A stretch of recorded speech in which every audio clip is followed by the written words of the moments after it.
আগামীকাল সাপ্তাহিক ঈদ জুমাবার। আপনারা আমাদের সমাজে একটি প্রচলিত আছে, শুক্রবার কেউ বলবেন না। আমি যে আয়াতটি পড়েছি এখানে আল্লাহ তাআলা নিজেই বলেছেন ইয়াউমুল জুমা, অর্থাৎ জুমাবার। জুমা শব্দটি এসেছে জামাআত থেকে। হ্যাঁ মুসলমানগণ, হ্যাঁ মুমিনগণ, যখন তোমাদেরকে জুমার নামাজের জন্য ডাকা হবে, তোমরা ব্যবসা বাণিজ্য বাকি সকল কাজ বন্ধ করে জুমার দিকে ছুটে আসো, যদি তোমরা জানতে এটি তোমাদের জন্য সর্বোত্তম। আপনারা সকলে আজকে মাহফিলে এসেছেন, আজকে কি বার? আগামীকাল সাপ্তাহিক ঈদ জুমাবার। আপনারা আমাদের সমাজে একটি প্রচলিত আছে, শুক্রবার কেউ বলবেন না। আমি যে আয়াতটি পড়েছি এখানে আল্লাহ তাআলা নিজেই বলেছেন ইয়াউমুল জুমা, অর্থাৎ জুমাবার। জুমা শব্দটি এসেছে জামাআত থেকে। আল্লাহ আদম আলাইহিস সালামকে সৃষ্টির সূচনা লগ্নে পৃথিবীর হরেক জায়গা থেকে হরেক রকম মাটি এনে একত্রিত করেছিলেন। সেই দিনটি ছিল জুমাবার। তো একত্রিত করা জামাআত থেকে জুমা, সেই হিসাবে আল্লাহ তাআলা যেহেতু কোরআনে জুমা বলেছেন, আমরা জুমাবারই বলবো।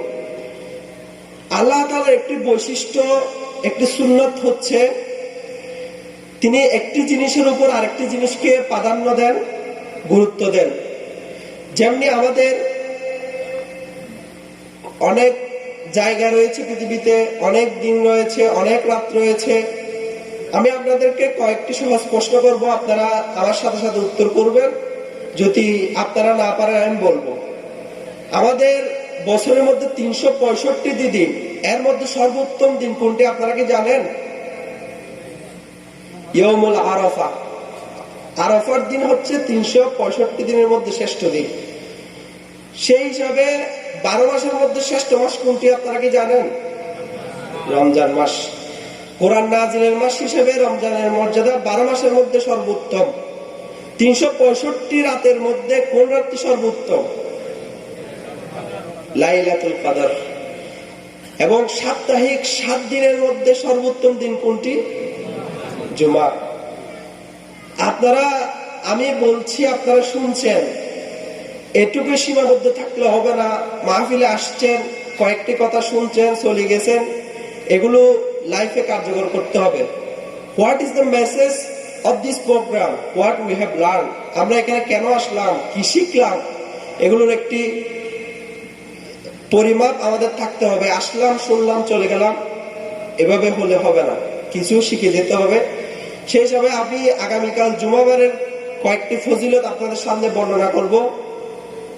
হাদিসে এসেছে, মান তাওয়াদ্দা ফাআহসানাল উদুআ সুম্মা আতাল জুমআ ফাস্তামাআ ওয়া আনসাতা ফাগফিরা লাহু ওয়া বাইনাহু ওয়া বাইনাল জুমআ। যে ব্যক্তি জুমার দিন সুন্দরভাবে উযু করলো, অতঃপর জুমাতে আসলো, নিশ্চুপ ভাবে খুতবা শুনলো, তার এই জুমাতে, গত জুমা থেকে এই জুমা পর্যন্ত যত গুনাহ হয়েছে তা আল্লাহ সুবহানাহু ওয়া তাআলা মাফ করে দেন। শুনুন, এ থেকে আমরা বুঝতে পারি জুমার দিন উযু করে তাড়াতাড়ি মসজিদে এসে নিশ্চুপ ভাবে খুতবা শুনলে আমরা গত জুমা থেকে এই জুমা পর্যন্ত যত গুনাহ করেছি সব মাফ হয়ে যাবে। আরেকটি হাদিসে এসেছে, খায়রু ইয়াউমিন তালাআত আলাইহি শামসু ইয়াউমুল জুমআ ফীহি খুলিকা আদম ওয়া ফীহি উদখিলাল জান্নাহ ওয়া ফীহি উখরিজা মিনহা। এই হাদিসে বলা হচ্ছে যত দিনের সূর্য উদিত হয় তার মধ্যে সর্বোত্তম সূর্য হচ্ছে জুমার দিন। কেননা এদিন আদম আলাইহিস সালামকে সৃষ্টি করা হয়েছে, আদম আলাইহিস সালামকে জান্নাতে প্রবেশ করানো হয়েছে, আবার জান্নাত থেকে বাহির করা হয়েছে, এবং জুমাবার সারা কিয়ামত হবে না। আমি আপনাদের সামনে জুমাবারের ফজিলত বুঝাতে চাচ্ছি, কেন জুমাবার দামি। জুমাবার দামি হওয়ার মধ্যে কয়েকটি কারণ উল্লেখযোগ্য। একটি হচ্ছে এই দিন পৃথিবীর প্রথম মানব আদম আলাইহিস সালামকে সৃষ্টি করা হয়েছে। আরো রয়েছে সেদিন তাহাকে জান্নাতে প্রবেশ করানো হয়েছে, সেদিন তাহাকে জান্নাত থেকে বাহির করা হয়েছে, সেদিন ওনার তওবা কবুল করা হয়েছে, এবং জুমাবার ছাড়া কিয়ামত হবে না। এত এত ফজিলত আমরা জানি, এর মধ্যে আরো কিছু ফজিলত আছে।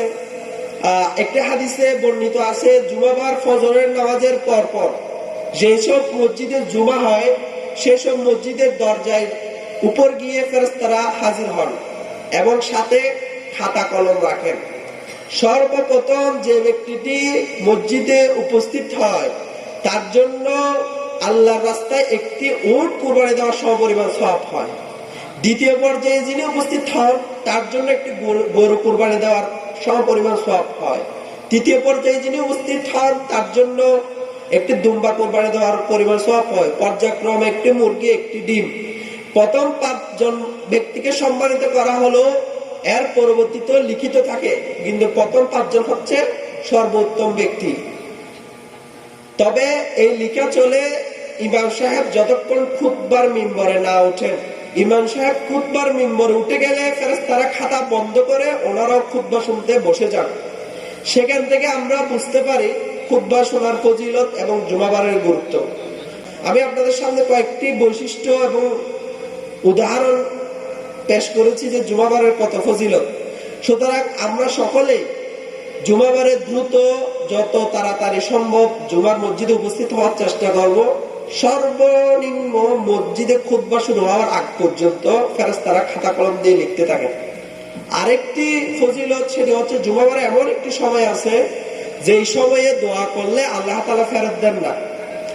ওলামায়ে কেরাম এ বিষয়ে বলেছেন সেই সময়টি হচ্ছে বাদে আসরের নামাজের পর থেকে মাগরিবের আগ পর্যন্ত। সুতরাং আমি আপনাদের সামনে এই মেসেজ দিতে যাচ্ছি, আপনারা এই মেসেজ নিয়ে যাবেন। জুমাবার অনেক ফজিলতপূর্ণ দিন।